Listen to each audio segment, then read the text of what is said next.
Maire Ousmane Sonko, Adji Sarr, le juge d'instruction entend la plaignante demain jeudi. Rendez-vous confirmé par ses avocats.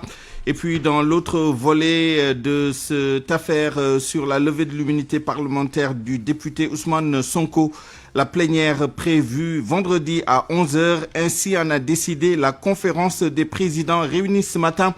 Vous entendrez le député Cheikh Bara Dolly Mbacké dans cette édition. Campagne de vaccination contre le Covid-19 après Dakar. 4 régions doivent démarrer les opérations, mais Thiès reporte le lancement à la semaine prochaine. Campagne de commercialisation de l'arachide 3 mois après le démarrage les acteurs satisfaits du niveau de collecte bien meilleur que l'année dernière à la même période.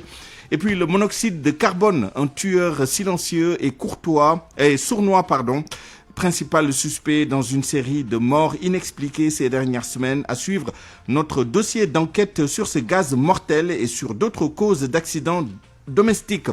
Enfin, notre rubrique Point de vue, nous débattrons de la stratégie de communication pour renforcer l'adhésion des Sénégalais à la campagne de vaccination anti-Covid-19. À la mise en onde de ce journal, Abdoulaye Diop.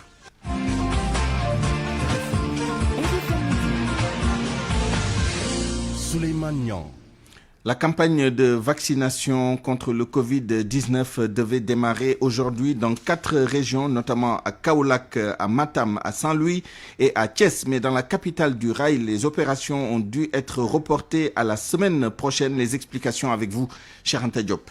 Le lancement officiel de la campagne de vaccination contre la Covid-19, initialement annoncé ce mercredi à Thiès, a finalement été repoussé à la semaine prochaine pour cause. Le médecin-chef régional, Dr Mama Moussa Diaw, a demandé de procéder au recensement des personnes prioritaires, excepté les agents de santé qui commencent à recevoir les doses au niveau du district sanitaire de Thiès. Les autres cibles, les personnes âgées entre 19 ans et 60 ans avec comorbidité et les plus de 60 ans devront attendre la semaine prochaine pour se faire vacciner. Déjà, dans les quartiers, les infirmiers chefs de poste sont en train de procéder au recensement des personnes ciblées. Pour rappel, en moins d'une semaine, le chiffre de cas communautaires a grimpé d'une façon vertigineuse dans la commune de Thiès, d'où l'urgence de mettre davantage l'accent sur le respect des mesures barrières, en plus de la nécessité de se faire vacciner.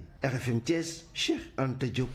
Dans le département de Dakar, 784 520 sur les 4 millions de personnes vivant dans ce département vont recevoir leur première dose du vaccin Sinopharm.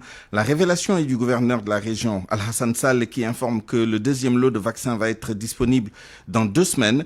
Le gouverneur était au lancement de la vaccination pour le département ce matin à Nabil Chouker. Alhassane Sall au micro d'Oumar Mbow. Estimé à 22 317. Et très prochainement, selon la programmation du ministère de la Santé, donc début mars, Inch'Allah, nous recevrons un deuxième lot. Mais pendant ce temps, nous vaccinerons les personnes prioritaires, à savoir le personnel de santé de première ligne et celles-là vivant avec comorbidité et certainement celles-là qui sont âgées de plus de 100 ans. Mais je voudrais rassurer tout le monde, toute la population cible, à savoir 784 520 Dakarois. Donc ces 784 520 Dakarois seront vaccinés, Inch'Allah, et dans les délais les meilleurs. C'est le lieu vraiment de les rassurer et d'appeler les leaders d'opinion à porter la communication, à porter la sensibilisation, vraiment à faire en sorte que les gens viennent, qu'ils soient vaccinés et que voilà, le pays vraiment puisse reprendre son cours normal. Et puis des personnalités qui ont reçu la première dose de vaccin hier lors du lancement de la campagne de vaccination livrent leurs sentiments. Elles disent n'avoir pas ressenti d'effets secondaires et rassurent les populations. Nafissatou Silla. Pas de fièvre ni de céphalée, entre autres effets de certains vaccins. Le professeur Daouda Ndiaye et l'imam Makhtar Ndiaye font partie des premiers à être vaccinés contre la COVID-19. Imam Makhtar Ndiaye se confie à nous. Jusqu'à l'heure où je vous parle, je ne ressens aucune douleur. Je n'ai également aucune réaction nocive par rapport au vaccin, ni de diarrhée, ni de nausée, ni de vertige, ni de maux de tête. En général, si on se fait vacciner le soir, on a souvent une petite fièvre, un corps chaud. Mais ce n'est pas le cas en ce qui me concerne. Alhamdoulilah, je vais très bien. Même constat pour le professeur Daouda Ndiaye, juste un léger picotement au moment de l'introduction de l'aiguille, mais qui se dissipe dans les heures qui suivent. Professeur Daouda Ndiaye. Je n'ai pas eu de courbature, je n'ai pas eu de diarrhée, ni de vomissement, encore moins d'irritation. En tout cas, je n'ai senti aucun autre problème. Et je dois préciser également qu'avant ou après la vaccination, je n'ai pris aucun antalgique ou un antipyrétique. Cette douleur que j'ai sentie après la piqûre au bout de 4-5 heures a disparu. Après 24 heures, je n'ai pas eu de douleur. Mais seulement, le professeur Daouda Ndiaye nous confirme que ces effets secondaires mineurs varient en fonction des personnes. Probablement, il y en a qui sentiront une douleur qui va persister au niveau du point de piqûre pendant 24 heures ou même une petite fièvre ou quelques douleurs, c'est en fonction des individus. Mais ce sont des effets secondaires mineurs qui vont avec les vaccinations globalement. Les mamans qui ont l'habitude d'amener les enfants pour faire les vaccinations le savent très bien. Ce qui fait que très souvent, il y en a même qui prennent des antalgiques antipyrétiques pour leurs enfants avant ou après la vaccination. Des douleurs minimes, donc aucun souci à se faire. Le professeur Daouda Ndiaye et l'imam Makhtar Ndiaye rassurent les Sénégalais quant à la fiabilité du vaccin et se préparent à recevoir la seconde dose le 16 mars prochain. Vaccination toujours, mais cette fois-ci contre la fièvre jaune et dans le sud-est du pays. Dans la région de Tambacounda, les poches de résistance de Saré-Guilé Nord et Saré-Issa dans la commune de Tamba ont finalement été enrôlées dans la campagne. Selon le médecin-chef de la région, le taux de couverture vaccinale est de 87% à J-1 de la fin des opérations. Moussa Omar Gueye. Tambacounda, les autorités médicales ont su tirer leur épingle du jeu avec un taux appréciable de couverture vaccinale contre la fièvre jaune. Dr Tidjane Gadiaga, médecin-chef du district sanitaire de Tambacounda. Nous pouvons dire qu'il y a une bonne tendance quand même par rapport aux performances qui ont été constatées dans le cadre de cette vaccination contre la fièvre jaune. Donc aussi nous le devons également au dispositif qui a été mis en place, mais également avec l'appui de toutes les autorités dans le cadre de la communication. Atteindre l'objectif des 95%. Et vu la tendance depuis le début, donc nous avons espoir et nous espérons même qu'au 9e jour, nous pouvons même atteindre les objectifs qui sont escomptés. Certaines poches de résistance ont été notées dans des quartiers situés à la périphérie de la commune de Tambacounda. C'est le cas à Saré-Guilé Nord et à Saré-Issa. Mamba Lolo, député maire de Tambacounda. J'appelle toute la population de Tambacounda à venir se vacciner. Parce que c'est encore la fièvre jaune, c'est une maladie qui tue. Même la pays, c'est une maladie qui se cache. Donc vraiment, nous appelons toute la population vraiment à venir vraiment se vacciner. Il est à noter que l'Ageroute et Areski ont nettement contribué à la réussite de la campagne de vaccination contre la fièvre jaune à Kotiari, entre autres localités, dans leur zone d'intervention. Moussa Omargui, Tambacounda, Radio Futur Média. Alors, le port de gants est-il obligatoire pour l'agent de santé qui vaccine pour une campagne de vaccination de masse? Ce n'est pas obligatoire. Il faut une bonne asepsie, du moins selon le professeur Tandakha Ndiaye, vaccinologue avec Awambay. Si on se base sur les guides de l'OMS ou bien les institutions de l'OMS, quand on fait une campagne de masse, une campagne de vaccination de masse, il est recommandé de se laver les mains avec du savon, si on doit vacciner d'une personne à une autre. Ou bien on met tout simplement des solutions hydroalcooliques qui sont maintenant beaucoup plus pratiques. C'est plus pratique pratiquement de mettre des solutions hydroalcooliques. Et ça, c'est vraiment quelque chose qui est très, très, très pratique. Maintenant, c'est vrai qu'il peut y arriver aussi que les gens vaccinent une personne dans la journée, de manière... en tout cas, ça se passe dans les institutions privées. Et là, souvent, les gens peuvent mettre des gants si ils veulent, mais ce n'est pas recommandé. En tout cas, si on doit vacciner autant de personnes, et de mettre vraiment des gants pour chaque personne, ce n'est même pas recommandé, en tout cas. Et vraiment, c'est ça qu'il faut noter donc, par rapport à votre question.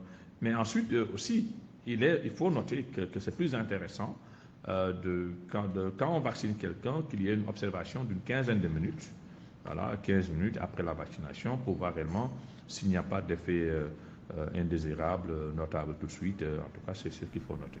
Pour refermer ce long chapitre consacré à la santé, les chiffres du jour de l'évolution de l'épidémie de Covid-19 au Sénégal, 2040 tests effectués, 211 revenus positifs, dont 75 cas contacts et 136 cas communautaires. 199 malades ont été déclarés guéris.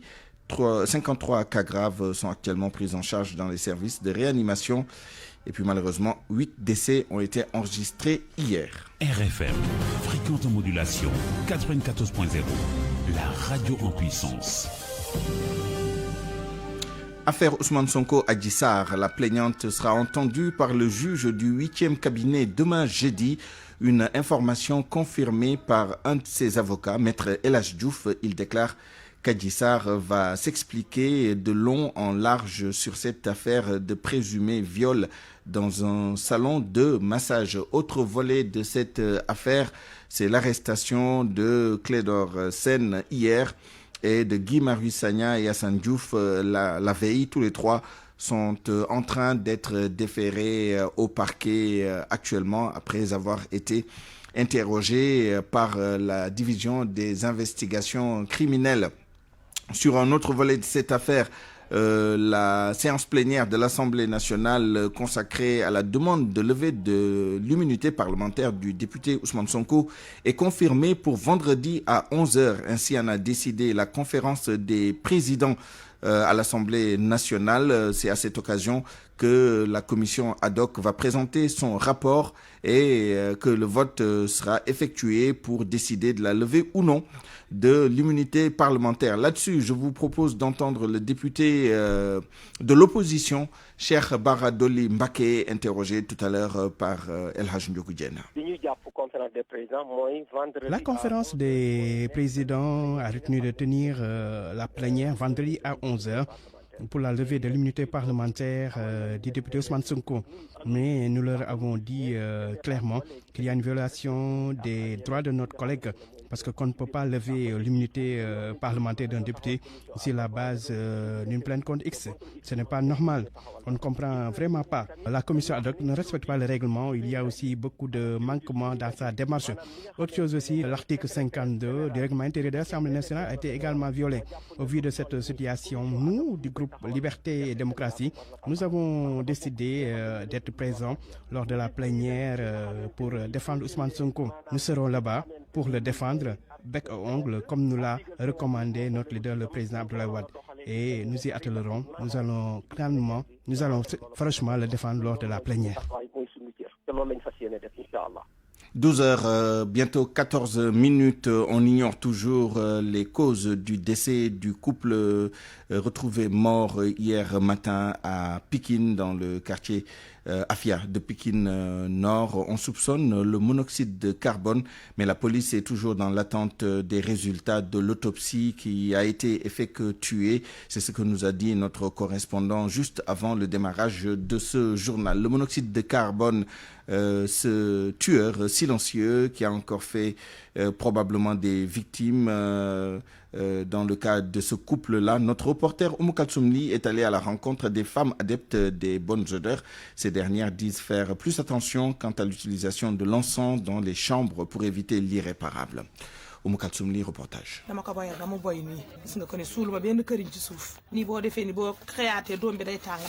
C'est dans une vaste chambre très bien ordonnée que Gueda Diallo nous accueille.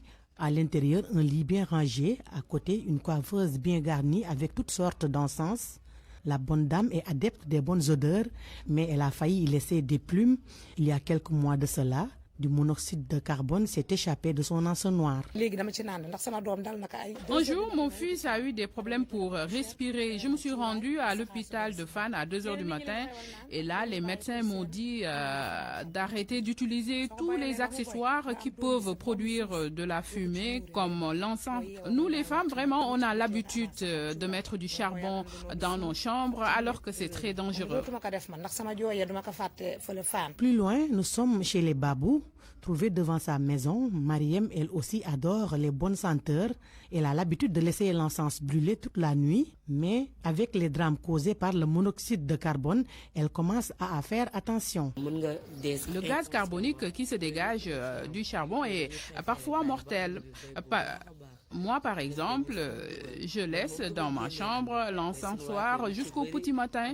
C'est dangereux, mais je surveille quelquefois. C'est à la Médina, rue 19, que nous avons rencontré Mère Aïcha Diallo.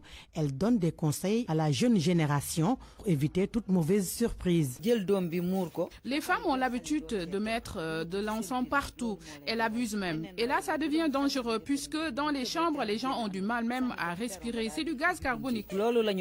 En cette période de fraîcheur, les dames rivalisent d'ardeur pour s'offrir les meilleurs encens du monde. Mais un accident n'est jamais loin lorsqu'on baisse la garde. Asphyxie, intoxication alimentaire, des tueurs silencieux donc dans les ménages. Le phénomène est devenu récurrent, surtout en cette période de fraîcheur où l'encens est souvent utilisé pour réchauffer les chambres. La dernière en date, le couple donc qui serait mort par asphyxie au quartier Afia Printemps de Pikine Nord. Et pourtant, le ministère de la Santé a donné plusieurs conseils pour éviter ce genre d'accident. Barthélémy Ngom. Boubacar Signaté, médecin urgentiste, nous explique d'abord c'est quoi le monoxyde de carbone. C'est un gaz qui n'a pas d'odeur, qui n'a pas de couleur et qui n'irrite pas les yeux ou les narines, donc qui n'est pas irritant. Donc on peut s'intoxiquer avec sans le sentir, sans le voir et sans être irrité par ce gaz-là. Donc qui peut entraîner des intoxications mortelles. Un gaz très dangereux qui peut donc être à l'origine d'une asphyxie. Et dans le lot des accidents domestiques, il y a aussi l'intoxication alimentaire. L'intoxication alimentaire est généralement causée par quelque chose qu'on aura bu ou mangé. Donc généralement c'est lié à des bactéries, en tout cas des germes, des bactéries, des parasites ou des virus et qui entraîne généralement un tableau de gastro-entérite. C'est-à-dire on a de la diarrhée, on vomit, on a mal au ventre. Généralement il y a une notion de repas suspect. Asphyxie, intoxication alimentaire, des tueurs silencieux dans les ménages. La fréquence du phénomène inquiète notre interlocuteur. Oui, en fait, ça a presque toujours existé. D'ailleurs, nous, un de nos credos de prévention, c'est ça. On les met dans le cadre global des accidents domestiques qui peuvent aller d'une chute d'une personne âgée avec la classique fracture du col du fémur, qu'aux brûlures, aux étouffements des enfants. Donc, c'est toute la palette des accidents domestiques qui peuvent survenir dans les familles, qui concernent généralement les personnes âgées et les enfants. Et pourtant, des solutions, il n'en manque pas. Voici quelques recommandations. Aérer les chambres, ne pas dormir avec l'encensoir et le charbon dedans toute la nuit. Et c'est dans cette logique que le ministère de la Santé exhorte les populations à bien utiliser les appareils domestiques. Pour le gaz et l'encens, restez vigilants, surtout ne pas passer la nuit avec l'encensoir dans une chambre. Il faut aussi bien veiller sur les enfants. RFM, l'info, c'est ici. L'info, c'est ici. Parlons maintenant de la campagne de commercialisation de l'arachide ouverte il y a 3 mois, jour pour jour. C'était le 23 novembre dernier. Avec un peu moins de 500 000 tonnes collectées à ce jour, les acteurs se disent satisfaits. Ils notent une nette amélioration par rapport à la précédente campagne à la même période. Koumba Sandiane Faye. Un volume de 482 000 tonnes d'arachides collectées après 3 mois de campagne. Ce bilan est du directeur national de l'agriculture, Oumar Sané. 100 000 tonnes de semences, 93 000 tonnes d'arachide d'huilerie et 289 000 tonnes d'arachide coque exportées. Comparé à l'année dernière, nous avons à la même période 442 000 tonnes. Un peu moins de 500 000 tonnes, une production bien écoulée et à bon prix pour ce qui est de l'arachide en coque. Les taxes sur l'exportation s'élèvent à la moitié d'une dizaine de milliards. Maud Fall est le président de la Fédération nationale des organismes privés stockeurs et transporteurs du Sénégal. Je n'ai pas encore entendu un producteur qui a des difficultés pour écouler sa production. Je n'ai pas entendu. Les prix varient entre 250 et 350 francs. Donc on a noté aussi que on a mis à peu près 150 milliards dans la campagne entre les huiliers, les semenciers et les exportations. Actuellement, on a à peu près 5 milliards de taxes qu'on a pris sur les exportations. Et mieux encore, pas de bons impayés. Les producteurs ont eu accès à leurs fonds. Renseigne Ibrahima Badiane, président de l'association des agriculteurs du bassin arachidier. Nous avons vendu nos produits à 300 à un bon prix. C'est tout ce que nous demandons. Il n'y a pas de bons impayés. Tous les producteurs qui ont vendu leurs graines ont pu vraiment rentrer dans leurs fonds. Donc je crois bien que concernant la vente, il n'y a aucun problème chez les producteurs. Et actuellement, là où je vous parle, ce sont seuls les gros producteurs et les opérateurs qui détiennent des graines. Tous les petits producteurs ont pu vendre leurs graines à temps et à un bon prix. Une quarantaine de tonnes de plus que l'année dernière. Après autant de temps passé à collecter et à faire écouler leur production. Et ça ne s'arrête pas là. Les producteurs ont jusqu'au mois de mai, fin de cette campagne et début de la distribution des intrants. Le reste de l'actualité nationale en bref, encore une évasion à la MAC de Diourbel ce week-end. Un détenu a échappé à la vigilance des gardes avant de prendre la fuite. Il devait purger une peine d'1 an pour vol et usurpation de fonction. Nous signale notre correspondant à Diourbel, Babacar Diouf. Et puis on en sait un peu plus sur le départ de Xavier Marie de la tête de l'AS Limac AIBD Suma. Il a été contraint à la démission. Selon nos informations, l'entreprise avait reçu une mise en demeure pour des manquements dans la qualité du service. Sa démission intervient quelques semaines après la nomination de Doudouka comme directeur général de l'aéroport international Blaise Diagne. Nous y reviendrons lors de nos prochaines éditions. RFM. L'actualité, c'est le deuxième meilleur buteur de la compétition. L'actualité internationale avec vous, Georges Détié Diop, bonjour. Bonjour, Souleymane Niang. Au Niger, le pouvoir reste aux mains du PNDS. Mohamed Bazoum, le candidat du parti au pouvoir, a remporté le second tour de la présidentielle avec 55,75% des voix. Son adversaire, l'ancien président Mahaman Ousmane, est crédité de 44,25% des suffrages. C'est hier que la CENI a proclamé les résultats globaux provisoires du scrutin.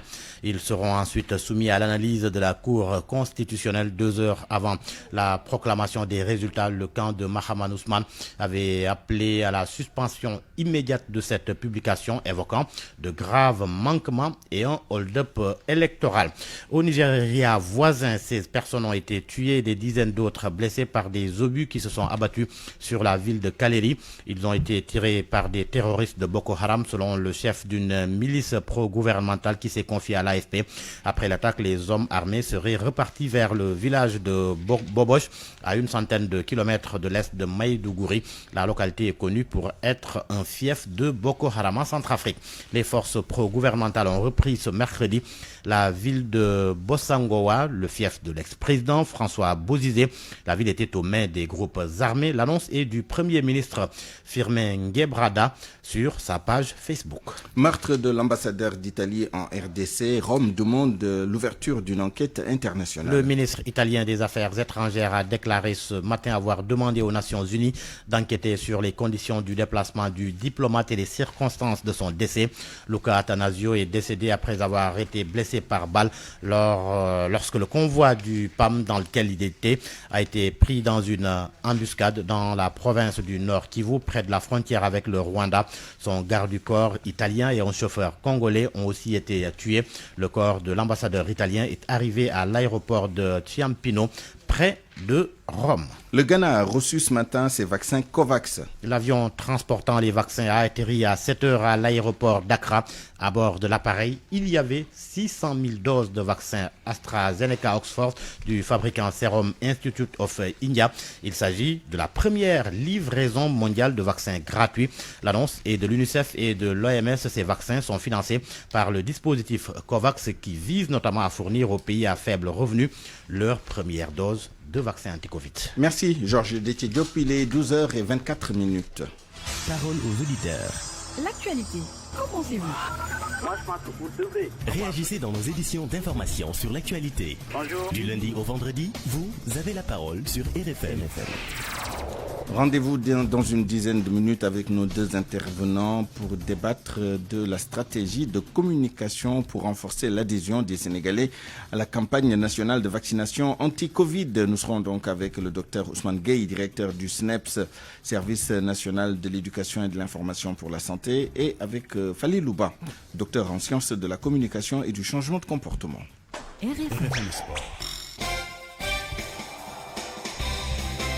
Bienvenue à Chertidiane Diagne. Merci à vous, Souleymane. Pour le journal des sports, renouveau du foot local sénégalais, le président de la fédération loue les bonnes performances. Oui, Augustin Senghor, qui a suivi hier la confrontation entre Teungueth FC et les Amalek d'Égypte en Ligue des Champions, l'a dit. Les Rufisquois, pour rappel, ont tenu la dragée haute plutôt aux Égyptiens.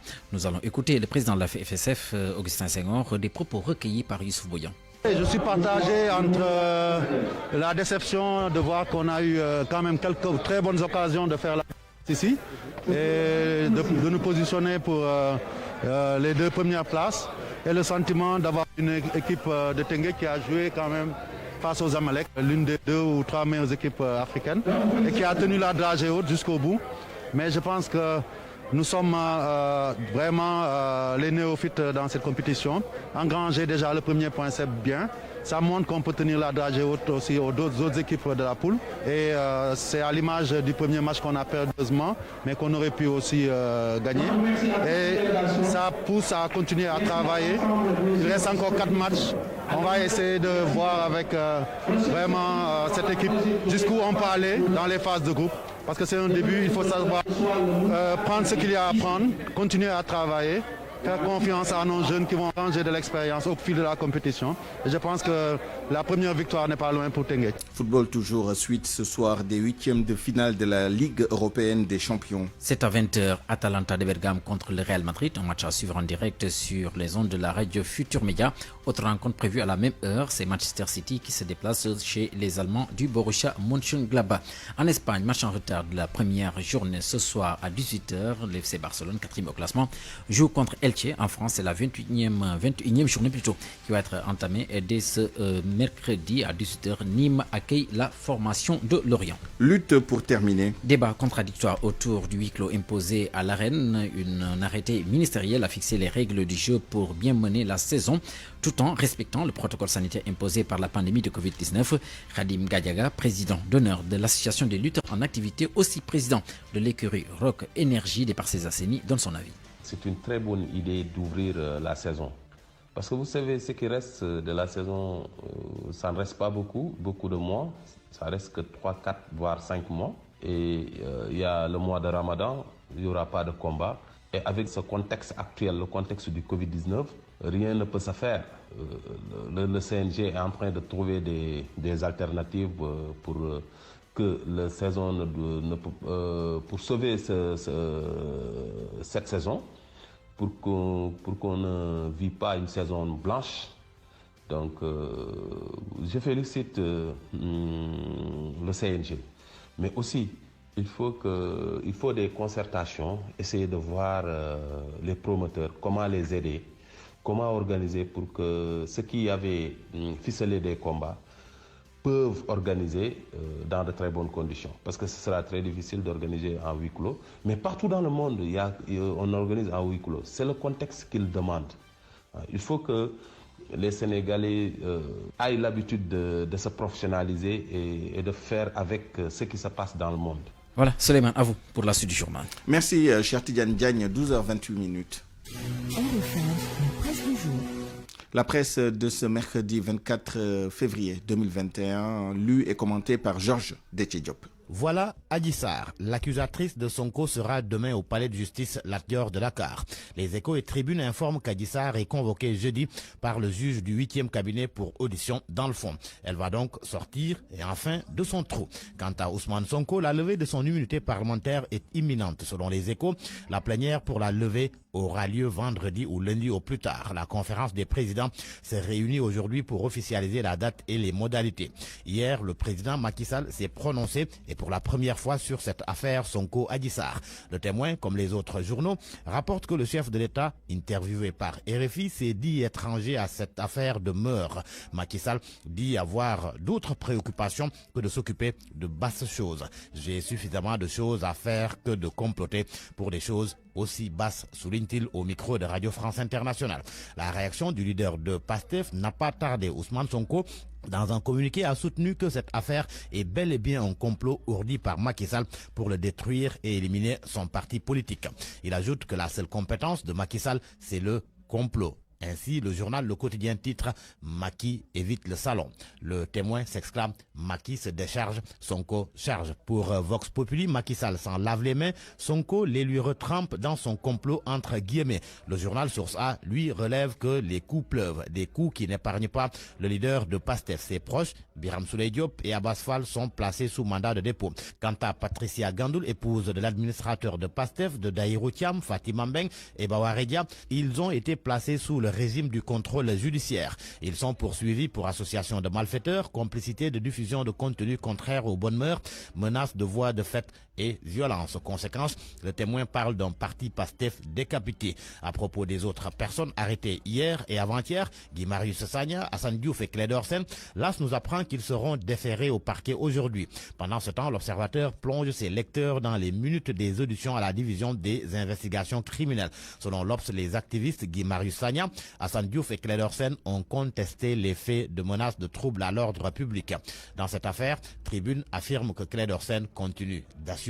Guy Marius totalement muet. Quant à Assane Diouf, il affiche sa surprise. Pour la libération de toutes ces personnes arrêtées, l'AS nous apprend que le collectif citoyen, le peuple, entend investir la rue samedi. Une marche de la place de la Nation au rond-point de la RTS pour dénoncer les nombreuses tares du régime en place. Une demande d'autorisation sera déposée dès aujourd'hui, même si les organisateurs affirment qu'ils vont mener leur manifestation avec ou sans l'aval du préfet. Retour dans l'Observateur. Le leader du grand parti évoque son soutien à Ousmane Sonko. Dans l'interview accordée à mon confrère, Malik Gakou confie qu'il ne voit rien qui puisse entacher l'image et la crédibilité de Sonko. Dans l'entretien, il est aussi question de politique avec les retrouvailles Idi Maki, le deal supposé avec le pouvoir, la feuille de route du grand parti en alliance avec d'autres forces politiques en direction des prochaines élections locales.